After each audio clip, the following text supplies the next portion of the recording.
যায়। আর সেই সুযোগে টুকি ডাইনির ঘরে চলে যায়। ডাইনির জাদুর লাঠি যে কোথায় রেখেছি, ওই তো পেয়ে গেছি।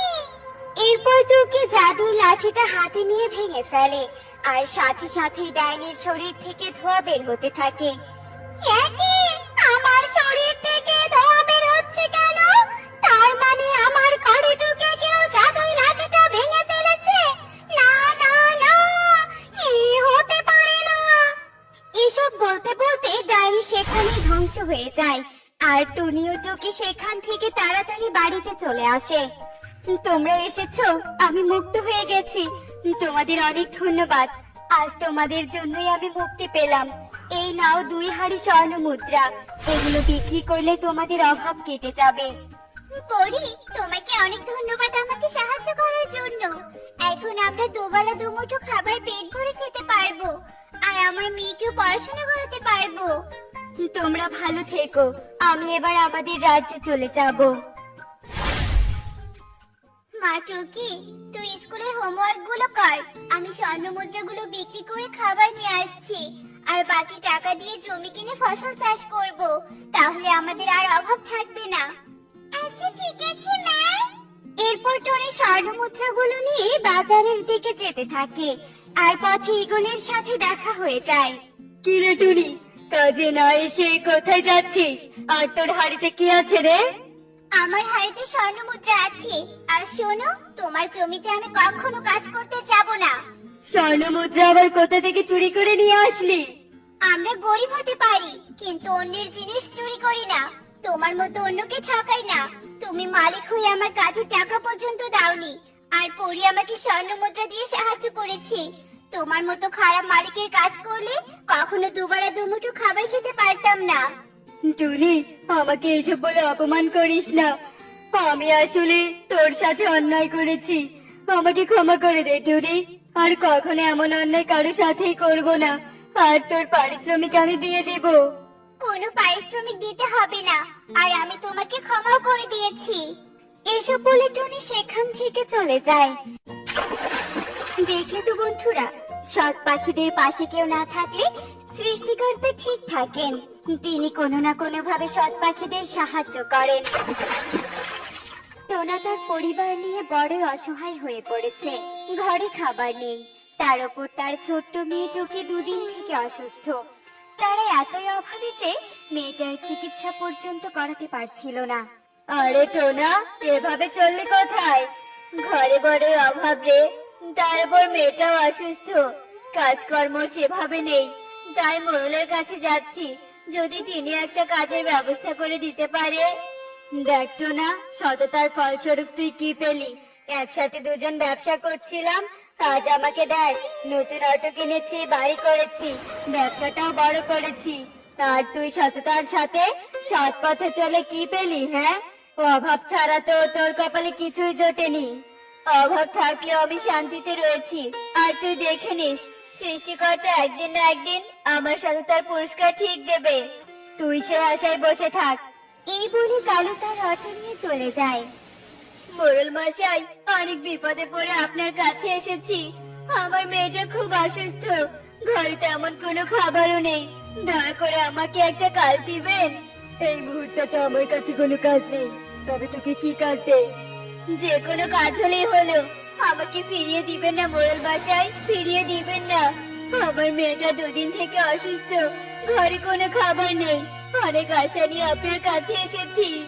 আচ্ছা আচ্ছা ঠিক আছে, তোকে একটা কাজ দিচ্ছি, কিন্তু কাজটা কিন্তু বড্ড কঠিন। তুই পারবি কি? আমি পারবো মোড়ল মশাই, আমি সব কাজ করতে পারবো। আপনি বলুন আমাকে কি কাজ? এখান থেকে দক্ষিণের দিকে যে আমার বাঁশবাগানটা আছে, ওই বাগানের নিচে আমার এক পরিত্যক্ত জমি রয়েছে। অনেকদিন থেকে ওই জমিতে একটা কুয়ো করতে চেয়েছিলাম, কিন্তু তা আর করা হয়নি। তুই কি ওই জমির আগাছা বাঁশ পরিষ্কার করে কুয়ো করতে পারবি? হ্যাঁ মোড়ল মশাই, পারবো, আমি ঠিক পারবো। মোড়ল মশাই, যদি কাজের কিছু টাকা অগ্রিম দিতেন, তবে আমি আমার মেয়ের জন্য ওষুধ কিনে নিয়ে যেতাম। এই নে 500 টাকা, বাকি 500 টাকা কাজ শেষ করলে পাবি। তবে আমি কালকে সকালেই কাজে লেগে পড়বো। এরপর টোনা টাকা নিয়ে মেয়ের জন্য ঔষধ আর খাবার নিয়ে বাড়ি আসে। টনি মেয়েকে খাবার আর ঔষধ খাইয়ে দেয়। পরের দিন ভোর হতেই টোনা কোদাল নিয়ে মোড়লের বাঁশবাগানে যায়। এই জমির তো বেহাল দশা। না, সময় নষ্ট করলে চলবে না। তাড়াতাড়ি জমি থেকে পাথরগুলো সরিয়ে আগাছাগুলো পরিষ্কার করে ফেলি। এরপর টোনা জমির পাথরগুলো সরাতে শুরু করে। তারপর জমির আগাছা পরিষ্কার করে বাঁশ কাটে। এরপর সে মাটি খোঁড়ার কাজ শুরু করে দেয়। সারাদিন প্রচন্ড রোদে টোনা একটানা কাজ করে যায়। বাবারে বাবা, আজ কি রোদ পড়েছে! রোদে কাজ করতে করতে গলাটা একদম শুকিয়ে গেছে। একটু পুকুর থেকে জল খেয়ে আসি। জল খেয়ে টোনা আবারও কুয়োর কাজ শুরু করে দেয়। দুপুর গড়িয়ে বিকেল, আর বিকেল গড়িয়ে প্রায় সন্ধ্যা হয়ে যাচ্ছিল। এমন সময় হঠাৎ টোনার কোদালে কিছু একটা লেগে যায়। কি হলো? কোদালে মনে হয় কিছু একটা আটকে গেছে। দেখি তো, মাটি খুঁড়ে। টোনা দ্রুত মাটি খুঁড়ে মাটি সরাতেই সে দেখতে পায় সেখানে একটি রূপার কলসি। এ কি? এগুলো তো সোনার মোহর। রূপার কলসিতে এত এত সোনার মোহর! এগুলো নিশ্চয়ই জমিদার আমলের সম্পত্তি। মোড়ল মশাইয়ের বাপদাদারা তো জমিদার ছিল। জমিটাও তো মোড়ল মশাইয়ের। তবে তো এই কলসির সব মোহর মোড়ল মশাইয়ের। এই সম্পত্তির একমাত্র অধিকার মোড়ল মশাইয়েরই রয়েছে। আমাকে এক্ষুনি এই মোহরগুলো মোড়ল মশাইকে দিতে হবে। এ কি, সন্ধ্যা গড়িয়ে যে রাত নেমে এসেছে। টর্চটা তো আনিনি। তবে এবারে কলসি নিয়ে যাই কি করে? আরে টোনা, রাতের অন্ধকারে এখানে কি করছিস? এ কি, তোর সাথে আবার ওটা কি?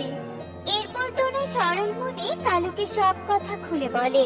সব শুনে লোভে কালুর চোখ চকচক করে ওঠে। কালু, আমাকে একটু মোড়ল মশাইয়ের বাড়িতে নিয়ে যা তো। এই মোহরগুলো তাকে দিতে হবে। কিছুতেই এই মোহরগুলো মোড়লের বাড়িতে নিয়ে যাওয়া যাবে না। টোনা, এই রাতের বেলা এখন মোড়লের বাড়িতে যাওয়া ঠিক হবে না। তুই বরং এখন মোহরগুলো তোর বাড়িতে নিয়ে যা। কাল সকাল হলে না হয় মোহরগুলো মোড়লের বাড়িতে নিয়ে আসিস। হ্যাঁ, কথাটা মন্দ বলিসনি তুই। রাতে মোড়ল মশাইকে বিরক্ত না করাই ভালো। তবে আমাকে বাড়িতে নিয়ে চল। এরপর কালু টোনাকে নিয়ে বাড়িতে যায়। টোনা কলসি নিয়ে বাড়িতে প্রবেশ করলে কালু মনে মনে বলে, এবার রাত গভীর হলেই সমস্ত মোহর চুরি করতে হবে। এসব কি টোনা? এত মোহর তুমি কোথায় পেলে? এরপর টোনা টনিকে সব কথা খুলে বলে। তবে তো আমাদের আর কোনো অভাব থাকবে না। এসব মোহর আমাদের হবে। আমরা ধনী হয়ে যাব। না টনি, এই মোহরের উপর আমাদের কোনো অধিকার নেই। আর এত লোক ভালো নয়। এগুলো মোড়ল মশাইয়ের সম্পত্তি। তাই এগুলোর একমাত্র মালিক তিনি। আমি এগুলো সকালে তার কাছে দিয়ে আসবো। তোমার এই সপ্তাহের জন্য সারা জীবন আমাদের গরিব হয়ে থাকতে হবে। এই বলে রেগে টনি সেখান থেকে চলে যায়। রাত গভীর হতেই টোনাটুনি যখন গভীর নিদ্রায়, তখন কালু চুপি চুপি তাদের বাড়িতে আসে। এবারে সব মোহর আমার হবে। এই মোহরগুলো চুরি করে নিয়ে যাই। আর কিছু মোহর এখানে লুকিয়ে রাখি, যাতে পরে সবটা জানাজানি হলে দোষটা যেন টোনার ওপরেই